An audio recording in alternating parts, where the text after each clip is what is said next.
Hello, guys, and welcome to Sadé magazine. We have a wonderful guest with us today, and we would like to introduce. Alexandra Sheppard. Thank you so much for joining us today.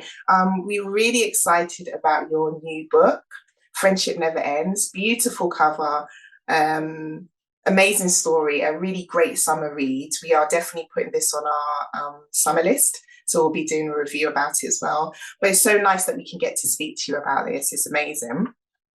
So we got our first question, and our first question is Friendship Never Ends, a perfect summit read, as I said.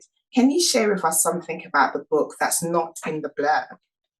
Oh, something about the book that's not in the blurb. So let me just very quickly check what the blurb. Okay, the blurb doesn't give away too much, which is what I like.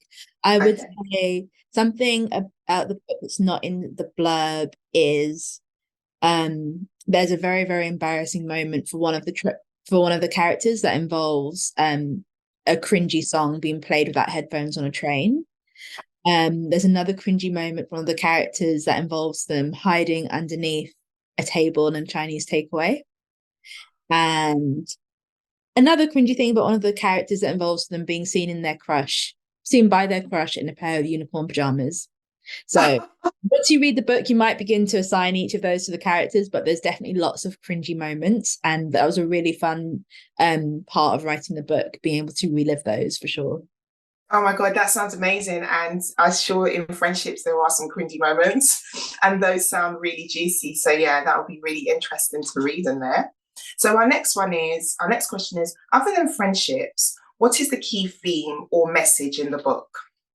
It's about being yourself and that tension between wanting to be yourself but also wanting to fit in and wanting to be accepted by your peers and making that decision. Okay, am I going to be true to myself, or am I going to suppress part of myself in order to fit in? And I think that's what all of these characters have to do in one way or another, whether it's pleasing a parent over their own desires, or pleasing a crush or a crush they think they have. It's all about that tension between who am I and who does the world see me. Yeah, definitely. And it's really hard growing up, isn't it? As we've been there before and just trying to maneuver life and also, as you said, pleasing people. But it's all about pleasing yourself. And I say this to Shade as well so many times that she's in secondary school and it's like, it's really hard to try and fit in. And I totally understand that sometimes we come across as a parent saying, but you've got to do this. And we're like, well, we used to be kids as well. So it is quite hard and it takes a while to get into yourself as well. So yeah. Absolutely. And I still remember what it felt like, which is really weird for me because now in my 30s, I'm definitely not the sort of person who would do something to press a part of myself to fit in. But I had to go through everything I went through in my teenage years and my 20s in order to become that person. So I hope I would never come across as like, if you're suppressing parts of yourself, then you're wrong. It's all part of growing up. And you have to sometimes try on different personalities sometimes to know who it is that you are. Yeah, definitely. Totally understand. Okay, so the next question is, I love this one. In 3 words, what does friendship mean to you? I know it's really hard. 3 words. No, that's a lovely question. And my first word would be acceptance. Um, my second word would be comfort. I think acceptance because you can be yourself around your friends, comfort because they are often the people who know what it is to say or do that will make you feel better. And third is truth, because I think you need to be honest with your friends. And sometimes, there's I think when I was younger, I thought that any sort of conflict meant that was a bad thing. But now I'm a bit older, I know that conflict in relationships is really important and it's a sign of growth, and that comes from truth. And if you're not being honest with your friends, obviously you can do it in a kind way, but if you're not being honest with your friends, then that relationship isn't growing. Yeah, and that's really nice to know, and for our young readers to hear as well that it is truth. Like I think that's the biggest one for me as well, and just being true with each other. And that's how a friendship would last as well. So those are really good points. So our next question is, what is life like being a writer? Oh, what is life like being a writer? So I suppose I'm technically a full-time writer now, in that it's my main source of income. It's the way I Ah, spend my time. And I would say on the practical side, it it can be a bit lonely because you are writing by yourself, and I have an agent and an editor who reads my stuff, but the writing, the actual work, I'm doing by myself every day in my office. And then there's the promotional side, which is where you do school visits, interviews like this, and it's a completely different situation because you go from being isolated in your office, talking to people you made up in your mind, to suddenly, doing a school visit in front of 150 year sevens, or doing interviews and being like really social and at launch parties and stuff like that. So it really demands a lot of you because you have to wear all these different hats. And I think there's also a lot of pressure on authors sometimes to produce quite a lot of work. Producing a book a year is actually very tough, because it's just very, very demanding to produce a book a year. And you feel the pressure to always be on the move making something. But the things I love about it is that it's the more I write, the more creative I become and the more ideas I have. And I feel really supported by my editorial team, like my publicist and my agent and my editor, in producing the work that I want to produce. No one's putting pressure on me to make something that I don't want to make or that isn't in alignment with my values. So I consider myself extremely lucky to have this job, and I never ever want to stop writing. I don't think I'll ever retire. Yeah, no, that sounds amazing. And I guess I'm just guessing, but I guess the joy about it is presenting your books to the children and just seeing their reactions as well. That must be amazing because just doing Sadé magazine, it's just amazing the feedback we get. Yeah. Yeah, and just like how everyone loves it and they enjoy it, and just speaking to like yourself and some other authors that they didn't know about. And it's just really nice. So yeah, that must be like a comfort as well. Definitely. So the next question, who is the author you most admire in your genre and why?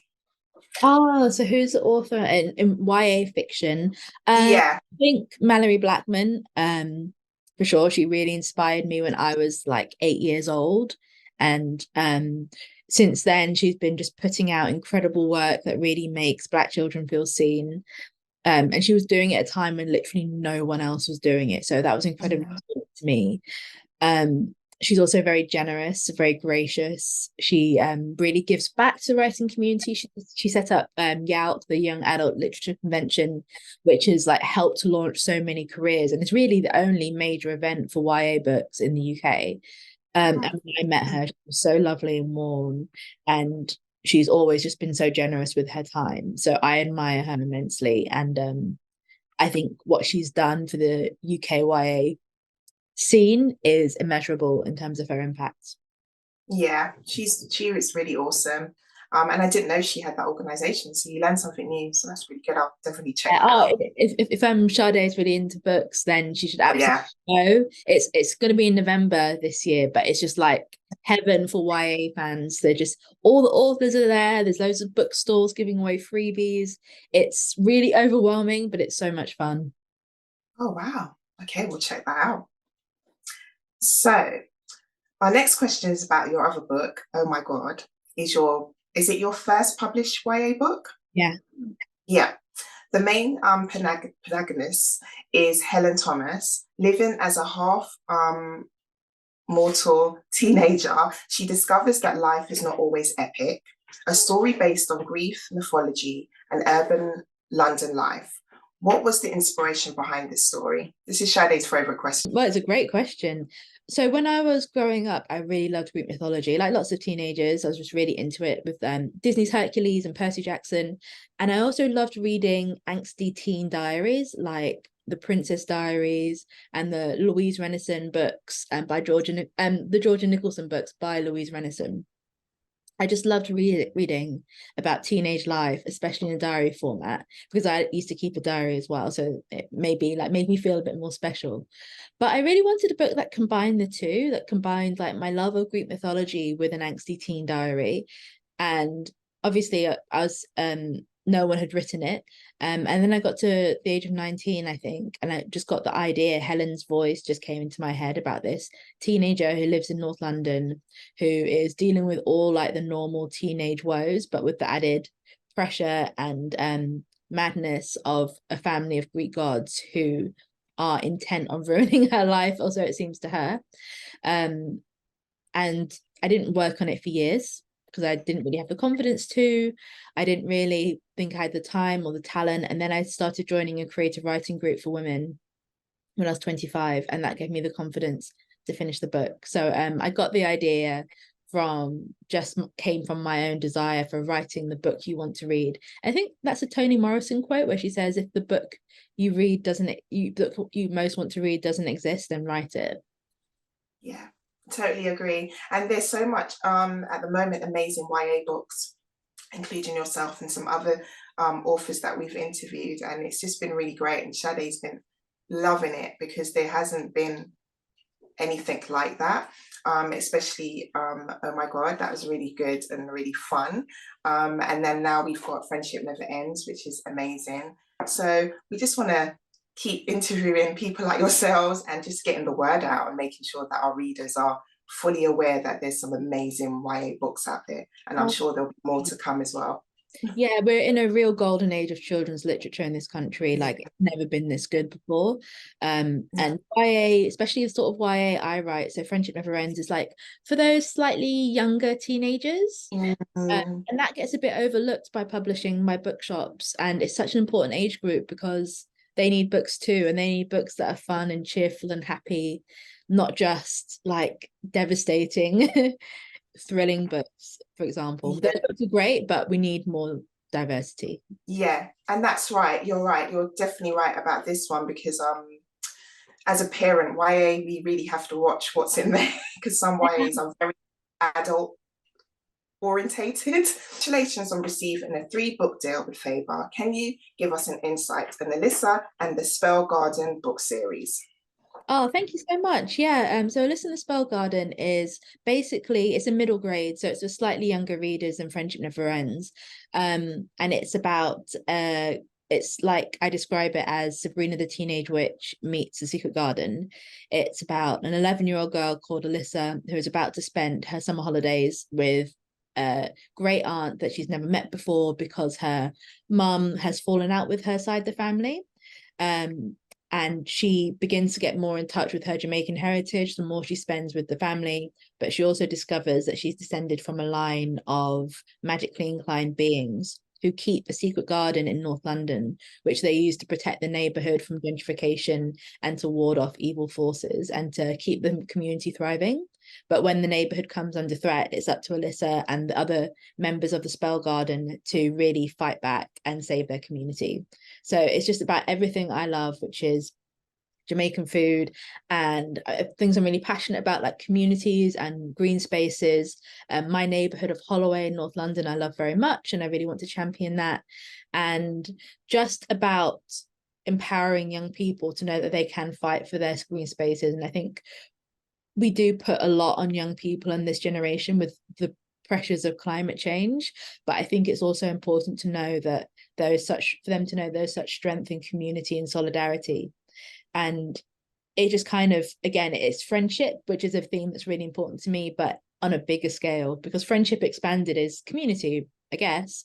And that's something that I think we've really lost post-pandemic, that especially in a city like London, we have to really work hard to retain, because as we've seen in this cost of living crisis and with this government, we are going to need each other more than ever. And I hope that that book empowers young people to reach out and know that they are supported and that they are stronger together than they are apart. That is amazing. I'm glad you've touched base on this, and like the gentrification, which is a lot, and especially if someone has grown up in London like myself and seen changed. Like, It's a social cleansing, really. yeah, Not just a few nice shops. It's you are no, welcome here. It's completely hostile. And I'm the same. Like, I love a nice little coffee shop. I love a nice little bougie boutique. But what I'm not here for is like the wholesale removal of entire communities who made the neighborhood what it was. And that's quite a hard subject to make relatable to a yeah. 10-year-old. But I really hope that with the inclusion of the magic, that it comes across.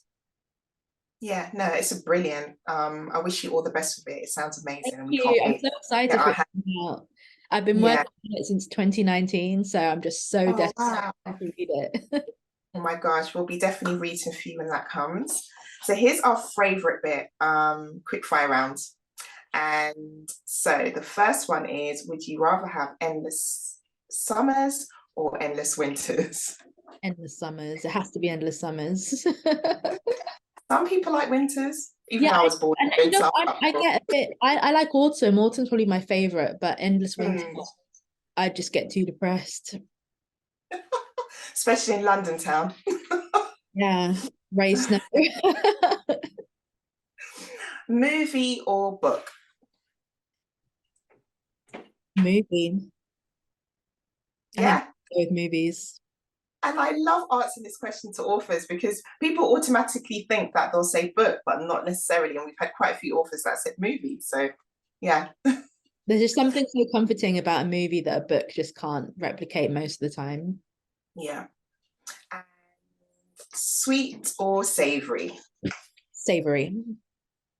Savory. Nice. So thank you so much for joining us. That was amazing. We just wanted to say that Friendship Never Ends comes out on the 4th of May, and we're really excited about it.